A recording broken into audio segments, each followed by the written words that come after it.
Hello, what up everyone? Another day, another verse na naman tayo. So, day 166. Ayan. So, for today's verse, ang verse natin ay makikita natin sa Psalms chapter 68 verse 5. Ang sabi dito ay, Ama ng mga ulila at tagapagtanggol ng mga babaeng balo, ang Diyos sa kanyang banal na tahanan. Dumadating sa time natin na parang pakiramdam natin mag-isa na tayo. Halimbawa, namatayan ka ng asawa, or namatayan ka ng mga magulang, and parang pakiramdam mo wala nang aaruga sa'yo or wala nang kakalinga sa'yo dahil mag-isa ka na lang, at nakakalungkot yung bagay na yun. Yung parang pakiramdam natin tayo na lang mag-isa. Wala na yung mga dating nagmamahal sa atin. Wala nang makakaintindi sa atin, wala nang susuporta, wala nang mag-cheers, wala nang magmamalasakit, yung totoong malasakit.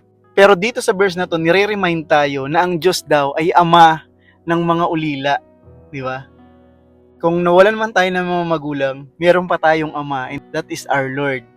And siya rin yung tagapagtanggol ng mga widows. Siya din yung mga tagapagtanggol ng mga babaeng balo. Nung kapanahonan kasi nila, once na namatay na yung asawang lalaki, kaawa-awa na yung babae.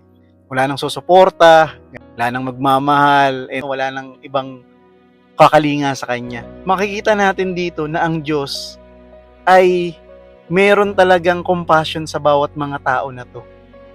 So wag nating isipin na parang katapusan na ng mundo pag namatay na yung asawa natin, or nawala na yung mga magulang natin, di ba? Or naging ulila na tayo sa mga magulang natin.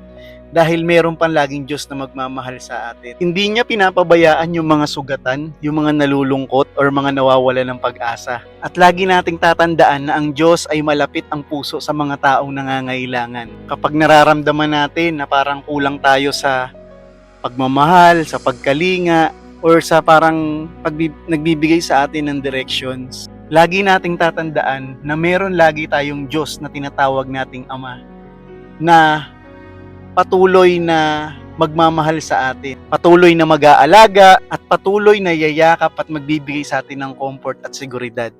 Yun ang Diyos na sinasamba natin. Hindi lang siya Diyos na makapangyarihan na may lalang ng langit at lupa, dahil siya rin yung Diyos na mahabagin, mapagmahal, at the same time, laging mayroong tatanggap sa atin. Siguro challenge lang din sa atin sa verse na to, na kung gusto nating maging kawangis talaga ng Diyos, ang challenge siguro is tularan din natin ang ating Panginoon.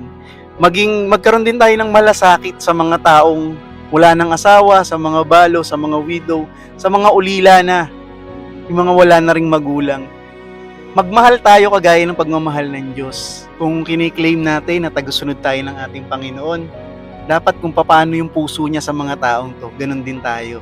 Nawa maging kasangkapan tayo sa pag-aaruga, sa pagbibigay ng kalinga sa kanila. Damayan natin sila, proteksyonan natin sila. Lalong-lalo na yung mga taong mahihina at nangangailangan ng pagkalinga at pag-aruga, kagaya ng mga taong ito.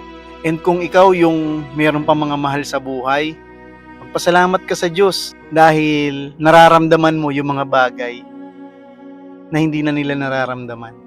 Nawa maging instrumento yung buhay natin para sa mga taong nangangailangan, para sa mga taong nangangailangan ng tulong, para sa mga taong nangangailangan ng pagkalinga.